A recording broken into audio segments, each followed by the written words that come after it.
Welcome to Zoomustahan sa SLUNAAI. This is a monthly event that we host for our alumni and friends. It happens every third weekend of the month, and we hope you could join us on these monthly activities. We choose our monthly topics partly based on the result of the survey that we did with our members. And this month's topic is actually based on your request. To know more about our future events, visit our website at www.slunaai.org or visit our SLUNAAI group on Facebook and Instagram. And for those who are tuned in, good evening, good morning, wherever you are in the world, thank you for joining us. February is American Heart Month. It is a good time of the year for us to do a heart check. That is why we invited a special guest speaker for today's Zoomustahan. Dr. Pallavi Bellamkonda, FACC, is a cardiovascular physician with the Heart and Vascular Institute at St. Joseph's Hospital and Medical Center here in Phoenix, Arizona. Dr. Bellamkonda's expertise includes general cardiology, echocardiography, nuclear cardiology, and cardio-oncology. And she is board certified in internal medicine, general cardiology, echocardiography, and nuclear cardiology. She is a member of American College of Cardiology and American Society of Echocardiography. That's a lot. Dr. Bellamkonda received her degree from the Creighton University School of Medicine in Omaha, Nebraska. She completed an internal medicine residency and cardiovascular fellowship at Creighton University. Special interests include echocardiography, nuclear cardiology, and cardio-oncology. Please welcome Dr. Pallavi Bellamkonda. Thank you. Thanks, Anne. All right. So this is a topic I think that's very near and dear to me and to most of us. And there's a lot of, I think, spotlight and attention to this, and it's growing, which is awesome. It's women and cardiovascular disease. So it accounts for, I have no disclosures, just wanted to let you know. And then women and cardiovascular disease. So it accounts for 1 in 4 deaths per year in women, and it's the #1 cause of death for women. So among the leading causes of death, over the past few decades, it used to be cancer versus heart disease. But in the past few years, it's been heart disease that is the leading cause of death among all of us, and especially women as well. Oh, sorry. Also wanted to point out that in the late 70s and 80s, overall for men, the risk of heart disease and mortality was going down. But that's when we realized that among women, the risk of heart disease and mortality was actually, more and more recognized, and the risk was going up for women much more than men. And as I've mentioned, the leading cause of death for both men and women is heart disease, but per 100,000, women have more, by sheer numbers and quality, have higher risk of both mortality and morbidity with heart disease. So this is distribution of heart disease death rates among women ages 35 and above by county. Arizona, this is where we are, and it's much lower compared to the rest of the country, especially the southern states have very high risk of heart disease related death rates among women. So heart disease is leading cause of death for women, and about 1 in 16 women aged 20 or older have coronary artery disease. Okay. And we've seen the earlier slide where until about late 1990s, the heart disease, the risk was going higher and higher among women.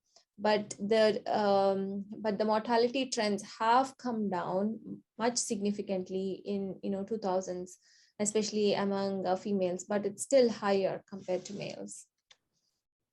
So there are many forms of heart disease. Okay, so some of the common ones that both men and women both have is coronary artery disease, that is obstructive kind, where there is atherosclerotic plaque in the heart arteries, or valvular heart disease, either stenosis or regurgitation, arrhythmias associated with the heart disease, or cardiomyopathies, either ischemic, non-ischemic, drug induced has becoming very, very common, and then congenital heart defects. Specifically for women, we also need to take into consideration pregnancy and heart disease, either gestational diabetes or hypertension, that could eventually cause heart disease, or peripartum cardiomyopathy, which is much more severe and critical disease. And then breast cancer and heart disease is higher among women compared to men. So let's talk about coronary artery disease a little bit. So this is in patients who have not had known cardiac disease. So what we do is we use a scale called atherosclerotic cardiovascular risk calculator. So we plug in the age, the gender, the race data, systolic blood pressure, diastolic blood pressure, cholesterol numbers, if they've had history of diabetes, hypertension, are they on medications, current smoker or past smoker. This information, this is what the guidelines recommend at this time, to see if the patient needs to be on aspirin, statin, do we need to start medications, what type of interventions we need to do. And this is usually in patients who've not had CAD or stroke. So the coronary artery disease, this ASCVD risk calculator actually has been shown to underestimate the risk in women, because it includes only the traditional risk factors, and much more studies have come since this risk calculator has come into play.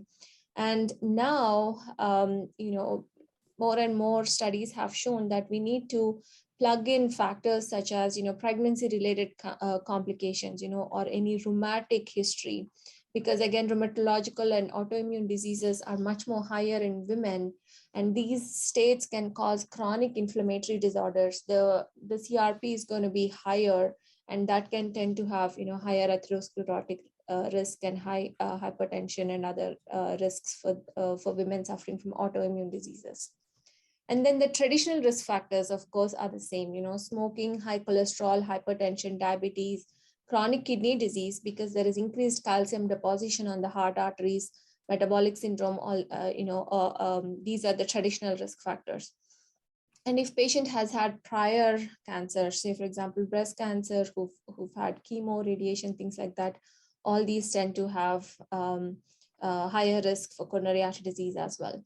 So as I mentioned, this ASCVD risk calculator that we use usually on patients to assess, should we do medications? What is the risk, 5-year risk, 10-year risk for these patients? Especially when it comes to women, it really underestimates the actual risk. And then, of course, we all know the paradox with menopausal hormone treatment.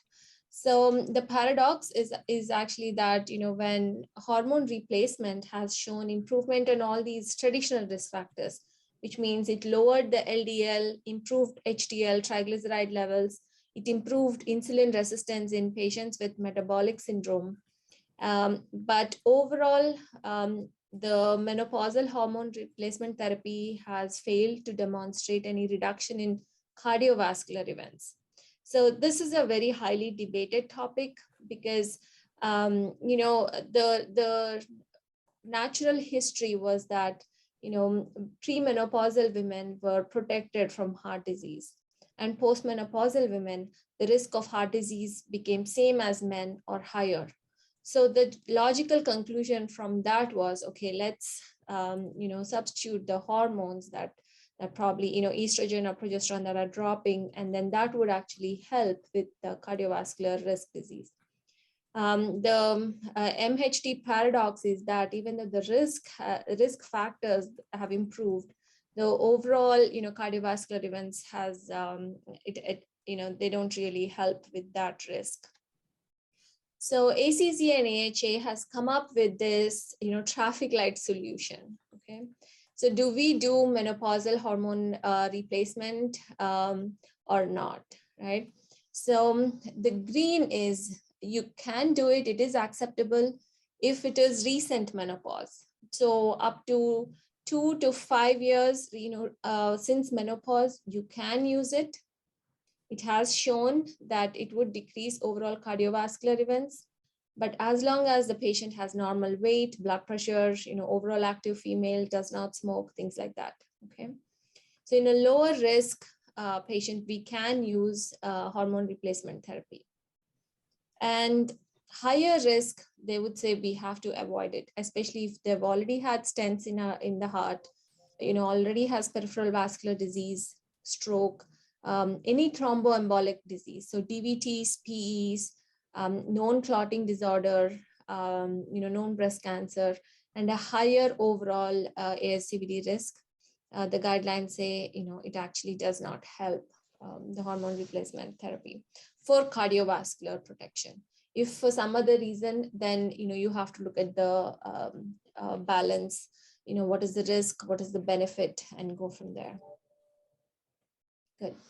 So the risk factors for cardiovascular disease in women. Yes, there are the well-established, conventional risk factors. We all know hypertension, dyslipidemia, diabetes, obesity, diet, or sedentary lifestyle, smoking. All these are traditional risk factors, which we know. But there are a lot of, gender-specific risk factors that are coming into light nowadays. So premature menopause is one. If there is history of diabetes or hypertension during pregnancy, preterm delivery, polycystic ovarian syndrome, and then other autoimmune disorders, lupus, rheumatoid arthritis, any of those things, all these things can cause, there is a higher risk of heart disease. There are a lot of under-recognized risk factors. So studies have shown that men and women react differently to physical stress and emotional stress. So when there was a study that was done, a stress test, cardiac stress test was done, and it was compared with both men and women under mental stress. So mental stress has shown that women have higher positive results, even with a normal heart. So, the psychosocial risk factors, the stress and things like that, women react differently compared to men. Abuse or partner violence, socioeconomic deprivation, health illiteracy, environmental risk factors, all these factors in fact affect women higher compared to men. So, and how about the blood tests? We use high sensitivity troponin on most patients, right? Whoever comes in with chest pain, into the hospital, things like that. So in women who've had positive high sensitivity troponin, only 54% were prescribed dual antiplatelet therapy compared to men. And then coronary revascularization was done only in 35% of women compared to men. And this was significant difference. So, and their overall outcomes have in fact not improved. So, and also when it comes to specifically younger women and women of color, there is higher rate of acute MI and higher comorbidity burden in these women. So, and this was one study that was really impressive. It was done from 1995 to 2014, studied close to 30,000 patients, and 30% were considered in the younger subgroup. This was a very impressive study because we don't have many studies that have women as primary subjects and then across the age groups. So there was significant increase in acute MI, especially from 35 to 54 years of age, and most pronounced in younger women and who have higher comorbidities, such as metabolic syndrome was one of the highest, abdominal fat, these things were really high in these women. And then Black females had highest mortality compared to other subgroups. And in these women, actually, the things that actually improve prognosis, the medications like aspirin, Plavix, ticagrelor, lipid-lowering agents like statins, beta blockers, invasive angiograms, PCI with stenting, all these things that actually improve mortality. The therapy was offered much more often for men compared to women. So there is still ongoing gender differences just in the presentation, but also in in the treatment plan. Women are more likely to be offered oxygen, morphine, nitrates, things that actually might help with symptoms, but don't really improve overall mortality. So compared to men, women, especially of color, have a greater in-hospital and early and late mortality as a result of this. So how do we actually recognize and how do we prevent it? So according to the new guidelines, just last month we've had new chest pain guidelines. So from at least 20-30 years, we've been using the word called atypical chest pain. So especially if when a woman presents to ER, chest pain, or the pain's probably in the back, more of a fatigue. So we've been calling it atypical chest pain, but the guidelines clearly say that, do not use atypical, because we tend to not treat, women the same way. So use words such as it's cardiac, possibly cardiac, and non-cardiac. If you know for sure it's a non-cardiac chest pain, you go ahead and use the word non-cardiac. If you're still working the diagnosis, you can use the word possibly cardiac in nature.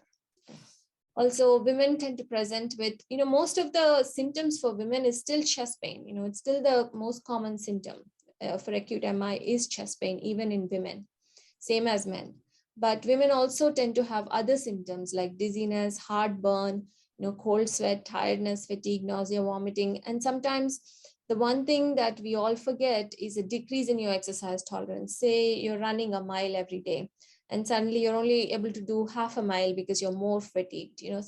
That's something we all need to watch for, a decrease in our exercise tolerance. And the chest pain guidelines also specifically, say that, women are more likely to present with other symptoms as well. So do not use atypical, use non-cardiac, or probably cardiac, things like that. And chest pain still continues to be the most common symptom in a patient with acute MI. So and then early presentation really makes a difference. As you know, time is muscle, so that really helps. Good. So how do we diagnose? So in patients who have acute chest pain, you have to go to ER and, as get an EKG, and then the risk stratification and the treatment pathways differ from there. But how about, all of us, how do we take care of our patients or ourselves? And also if it's a non-acute, you feel a little bit fatigued, things like that, how do we take care of ourselves and our well-being? So one of the most important tests nowadays that has come up is calcium scoring, and as well as coronary CTA. I just wanted to explain a little bit more about those things. So calcium score. So calcium score is the score that actually calculates the amount of calcified plaque that we see in the heart arteries. Okay, so it is a CT scan. It's a CAT scan of the chest. In fact, it probably takes about 5 seconds to do the test. There is no IV line. There is no contrast to the patient. The patient checks in. The one is on the table. And then the CT scan, rotates around and gets all the angles. It probably takes about 5 to 10 seconds and even less sometimes. So what is the benefit of getting it? So as all of us would love a calcium score of 0, because it means the evidence of plaque So it has a very good negative predictive value. So if your calcium score is 0, then it's really good. So anything above 1, it means that there is minimal coronary artery plaque. Okay, so there is some calcified plaque. So most likely there is some soft plaque as well. And then on the other end of the spectrum, anything over 400, we would really take it seriously. Okay, so if we are having symptoms, go ahead for invasive angiogram, high dose statins, aspirin, controlled blood pressure, diabetes, all these things really help. Anything above 100, if there are symptoms, we would probably want to get an invasive angiogram as well. So the other test that is coming into, that's a typo, into prominence is the CT angiogram. Okay, so this is not an invasive angiogram. There is an IV line, IV contrast is given, and it's still a CT scan. So this really helps in delineating, aorta left main disease. This is eccentric plaque, sitting in the LAD. So this identifies even soft plaque as well. This really helps because it doesn't have the same risk as invasive angiogram, but we are still able to know person stenosis and things like that. And according to the guidelines, if a patient has chest pain, especially women, they specify because traditional stress tests like exercise stress test, even nuclear stress tests, women have higher rate of false negative, sometimes even false positive. So it's really, very dicey, and better to have an objective, stenosis rather than a functional test among women compared to men. Good. So always you need to know the risk, right? So if you send a patient for coronary CTA, or calcium scoring, what is the radiation risk? Because the guidelines in fact say you can do the coronary CTA as often as every 2 years in a patient if they have chest pain and things like that. So mammogram, the radiation dose we have is 0.7 millisieverts, and calcium scoring is 1 to 2. And for cardiac catheterization is up to 7. I don't recommend that we have to do it every 2 years, but once probably we get to menopause, or, you notice some non-cardiac chest pain. I was going to say atypical, but if we notice some non-cardiac chest pains, things like that, I think it is reasonable to get a calcium scoring. And then background radiation, especially in US, is probably 0.3 to 0.5, depending on where we are. So the other important thing I wanted to stress a little bit more is breast cancer and heart disease. As we've mentioned, over the years, the overall mortality and morbidity from breast cancer has really decreased, either from chemo agents, they've become much more sophisticated. Immunotherapy has become, and genetic testing, and the immunotherapy agents are really, precisely able to beat the cancer cells. So I think the survival among breast cancer, patients have really improved. And then the CVD, cardiovascular risk, has actually gone up among these patients. So, the oncologist is sitting and trying to find the agents that actually help, kill cancer and improve survival. But in the same time, this is where, I really, my passion comes out too, because I do cardio-oncology clinic. We treat a lot of breast cancer patients who have survived breast cancer, but have heart failure, and they suffer from it. So we try to talk to oncologists, trying to get a balance, and try to detect heart failure early on. Say, for example, a patient with invasive breast cancer has had doxorubicin, Taxol mammectomy, and as well as, mastectomy, as well as, has trastuzumab, which is Herceptin, and radiation treatment. And we always tell, the patients that you do need to have these echoes every 6 weeks. Okay, so especially if they've had radiation and if they're at least on 2 agents that are very cardiotoxic. That's the echocardiogram. This is a normal echo with the overall EF is normal. Okay, so the heart is squeezing really well. This is post chemo, so it's not that great. The overall ejection fraction has gone down, and you see that it's not squeezing as well as it should. So, and we do strain imaging at St. Joe's as well. This really helps, not just with the naked eye to know how the ejection fraction is, but the strain imaging actually does spectral tracking of the endocardium to help, delineate early detection of heart failure. Good.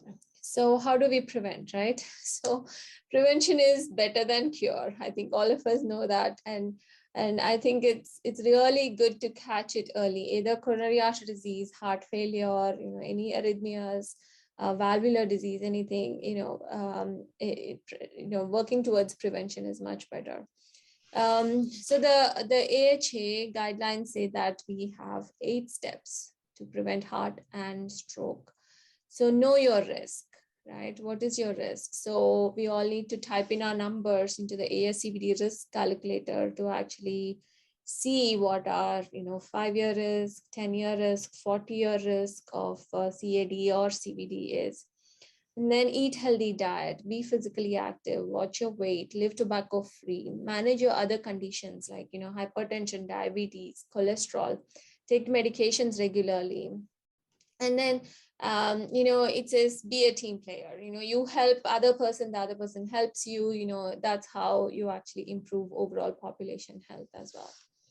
I'm going to talk a little bit about diet. So ACCHA still recommends Mediterranean diet. I know we have so many diets that come and go, Atkins or paleo, or any of the like high fat, high protein, zero carb, or intermittent fasting, anything. So whatever works for each person, I would say, go ahead and do it if it really helps you.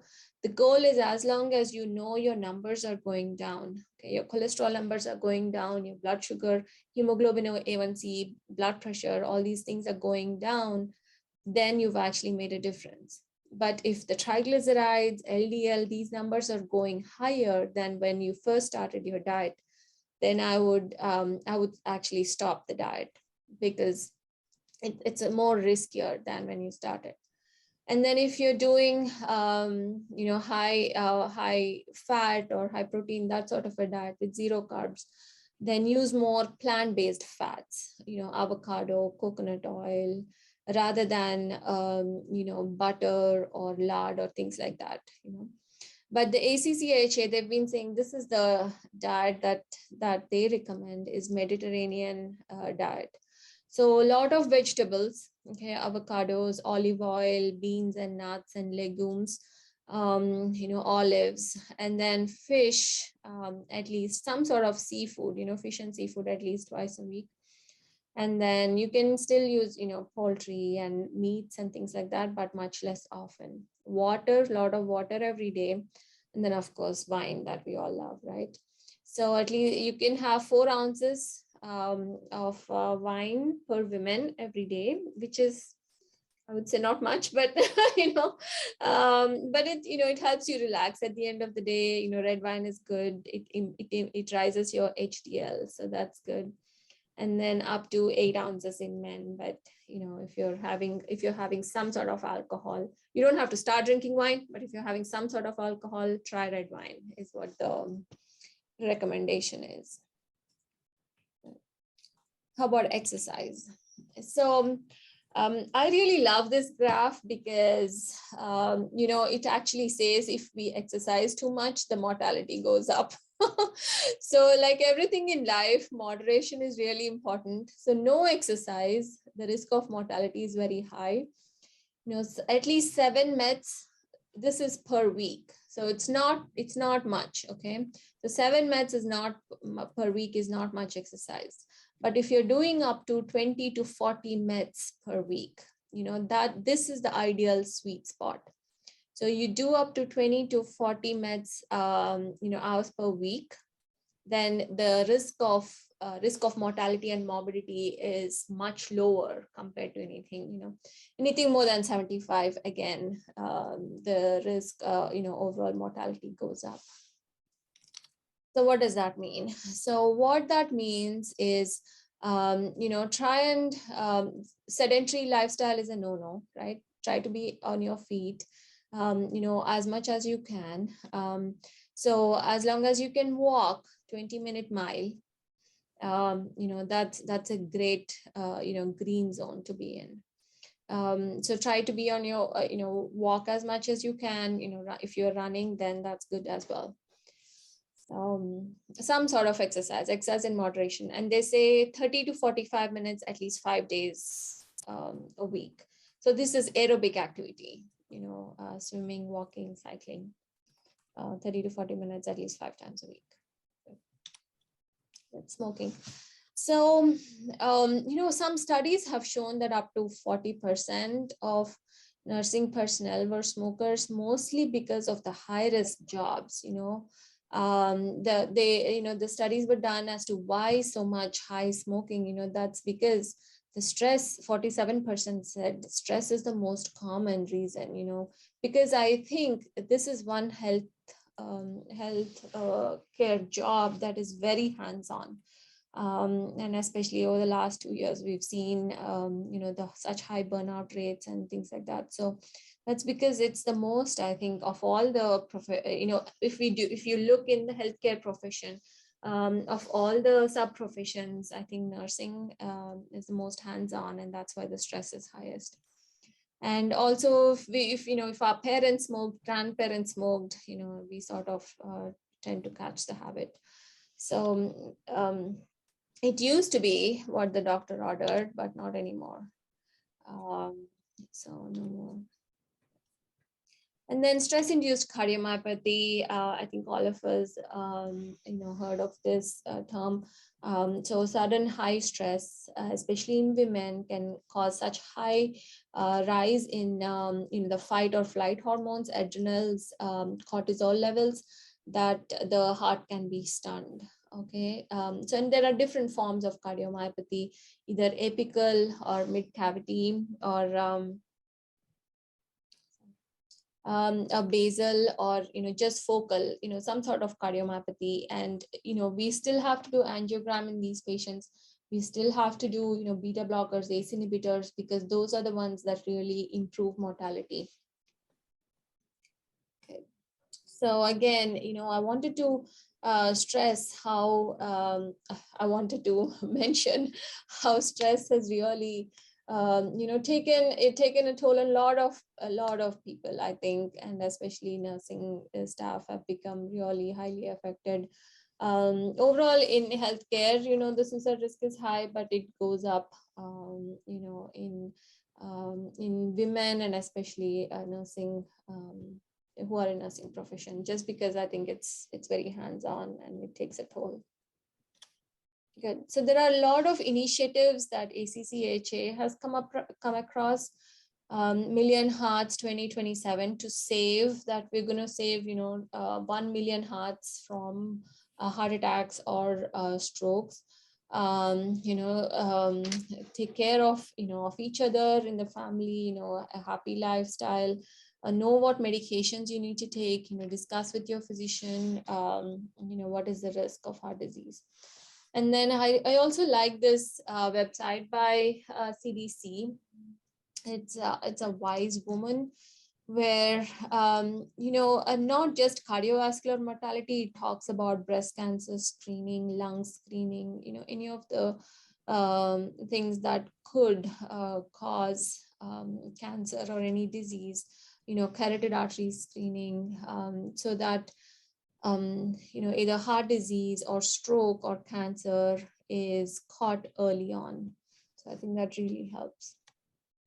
And then of course, AHA also has, has this website of Wise Woman, and then it has, a lot of resources.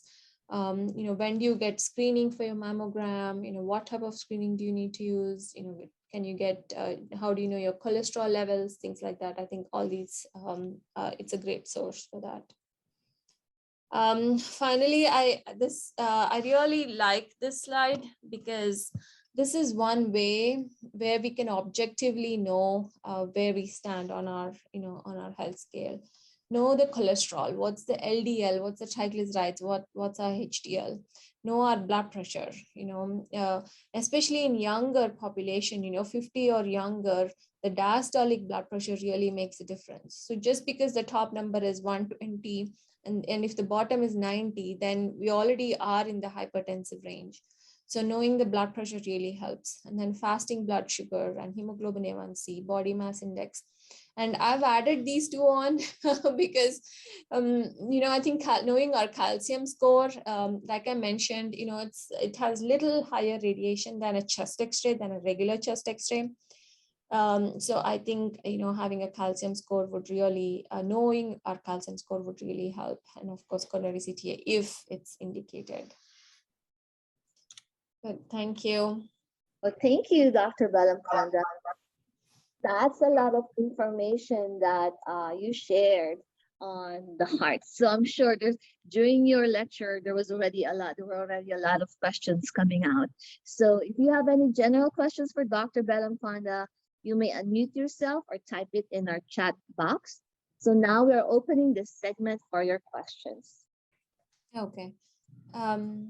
So I do see some questions and I can start answering from the last question. So who are the selected population of who would benefit most from calcium CT is, so if there are symptoms, chest pain, and there are risk factors, hypertension, diabetes, age above 50, then I would go more towards calcium, the coronary artery CTA, like an angiogram CT.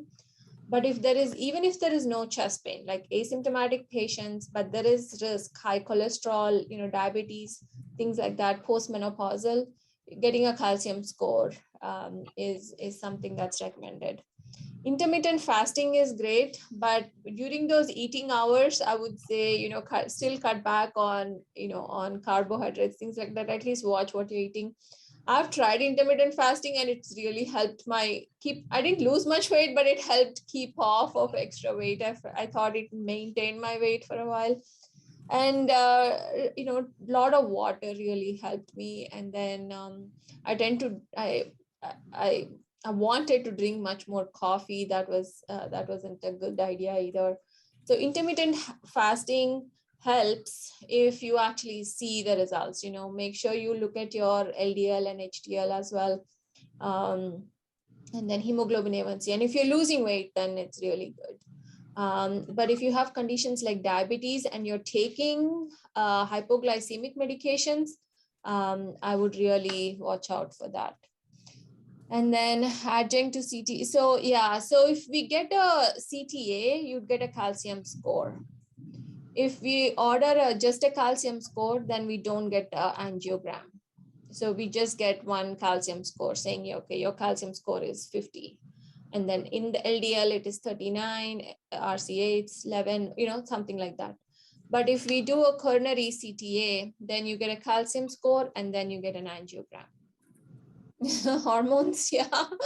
So yeah, bad diet, yeah. I think there is a tendency to go towards metabolic syndrome, which is abdominal fat, high triglycerides, little bit of higher blood pressures, and early pre-diabetes. Once we reach that perimenopausal age, yeah. So the way to do that is keeping the metabolism high, which is, you might need to do some resistant training that helps with the bone weight as well, because that really keeps the, metabolic rate high.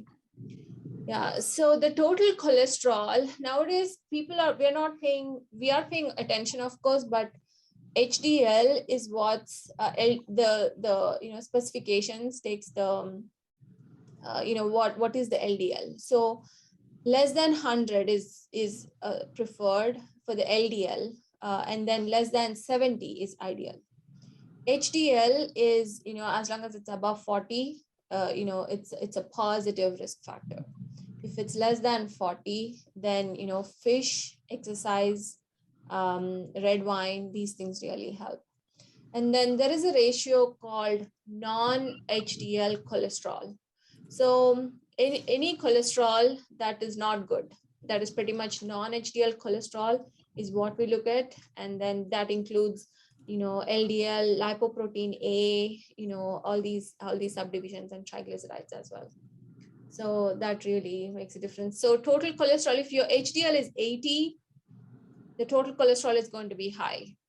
So I would not really, concentrate that, okay, my total cholesterol is 300. No, that's more probably because your HDL is 80 or 100, So CRP testing, I think it has to, so routine, I would not say don't do it. I would say, it doesn't really help much. Because if a patient comes in with cellulitis or has a cold, and the CRP is going to be high. So if you're in a very steady state, okay, you've not traveled anywhere, you're no high stress, nothing, no infection anywhere, no cold, get a CRP. If it is high, then I would say, okay, we could do cardiac testing. But I would take it with a pinch of salt, because CRP can be high from so many things, even if I travel to India and come back, sometimes my CRP gets high. So so there is a pro-inflammatory process going on, but it's not very specific that it is cardiac.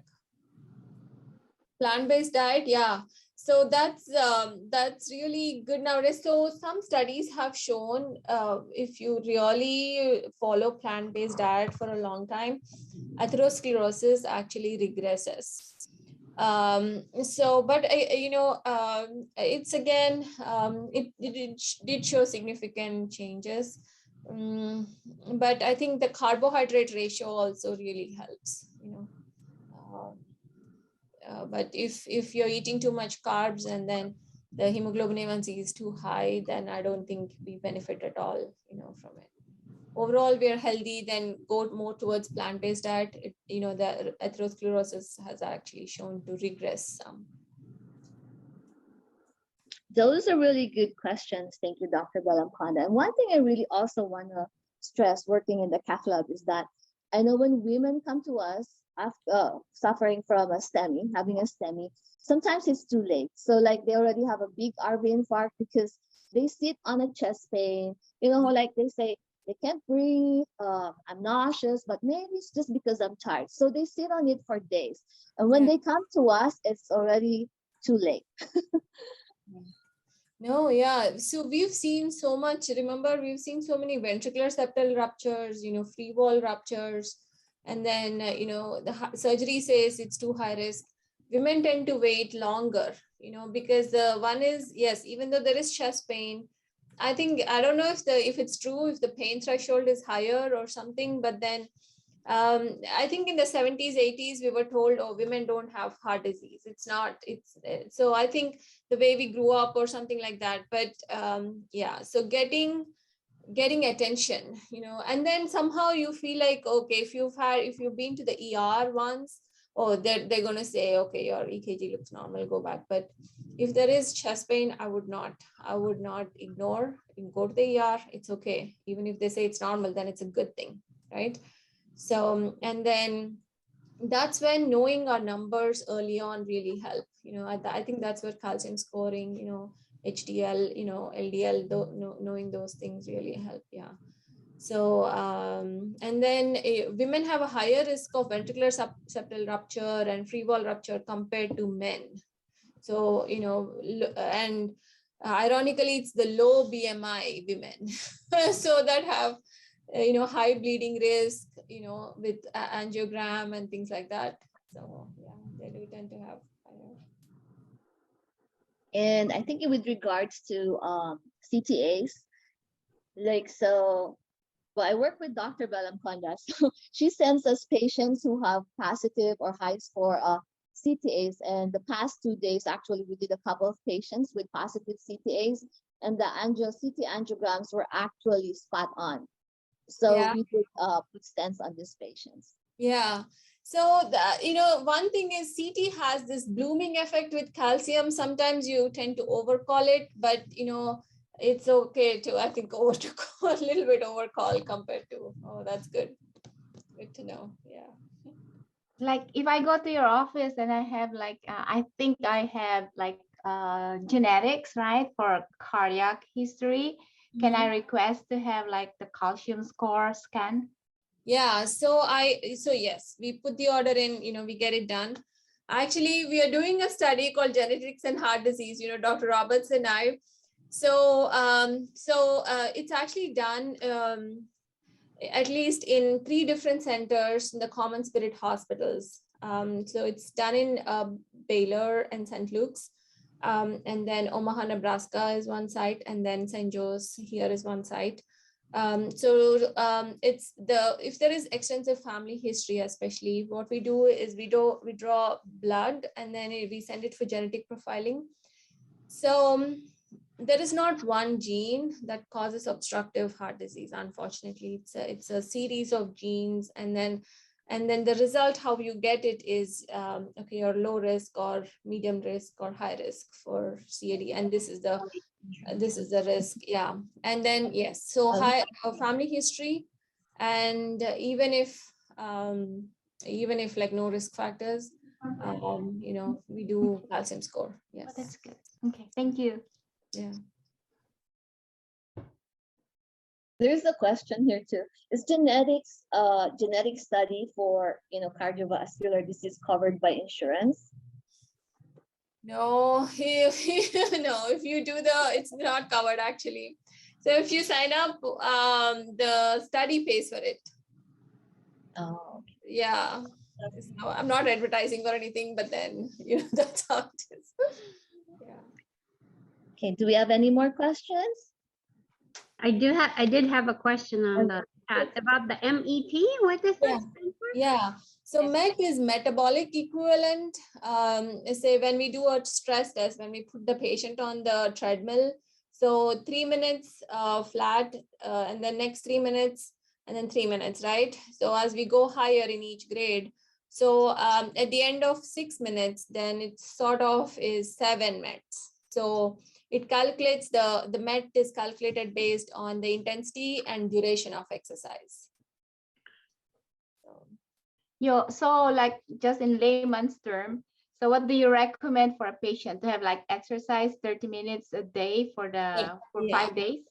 Yeah. 7 days? Yes. 5 days is what the recommendation is. Yeah. Okay. So thank you again, Dr. Bellamkonda. That was a lot of information. Thank you for sharing your knowledge and carving out time from your busy schedule. We know that for our organization. I'm sure this message resonates to a large population of our alumni organization and members. Switching gears now, we'd like to a quick run through of some SLUNAAI updates. Okay. Did you see this? It's postponed. New date, same city. The 2022 annual conference has been rescheduled for Thursday, July 13, 2023 to Saturday, July 15, 2023 at the Sheraton Vancouver Wall Center in Vancouver, British Columbia, Canada. Given the volatile public health concern posed by COVID-19 and the critical roles our members play in the hospitals and in their home communities related to care delivery and prevention, SLUNAAI has moved to postpone the 2022 Grand Alumni Homecoming planned for July 28 to 31 this year in Vancouver, British Columbia. This difficult decision was made after much deliberation, a review of the latest evidence, and in the best interest of our members' health and safety. We share in your disappointment and apologize for the inconvenience this may be causing. SLUNAAI will continue to update you on the progress around the 2023 event planning.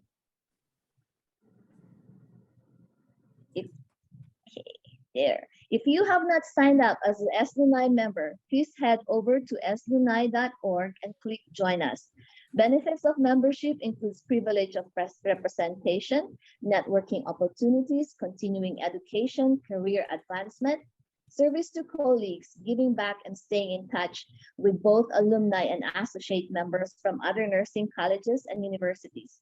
All major credit cards accepted, and you have the option for auto renewal. Now we have some updates on our SLUNAAI initiatives that we will unpack in the next few slides.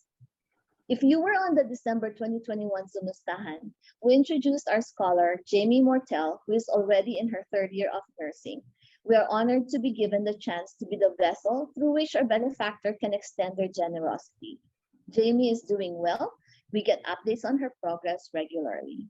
As for community outreach, we donated 5 portable hand wash stations in collaboration with the Benguet Society of British Columbia and the Benguet Chapter Red Cross. We are also working on providing 85 KN95 masks for SLU Nursing School of Nursing faculty members. And we also raised $1,500 for Typhoon Odette relief last month. Just so you also know, before we go to this nonprofit, as recently announced, we form a partnership with Grand Canyon University and Walden University for tuition discounts. Grand Canyon University allows us to extend discount benefits to SLUNAAI members, spouses, and dependents. Another project our tireless committee chair has been working on is applying to be a free provider. We're working on accomplishing requirements with the guidance of nurse leaders across the U.S. to accomplish this. And SLUNAAI is now a 501c3 organization. We are now a tax-exempt organization, and donations can be tax deductible. Okay. Thank you again to our speaker, Dr. Bellamkonda, to all of our alumni, family, and friends who joined us today. It has been a pleasure to have you again in this monthly event in the St. Louis University Nursing Alumni Association International.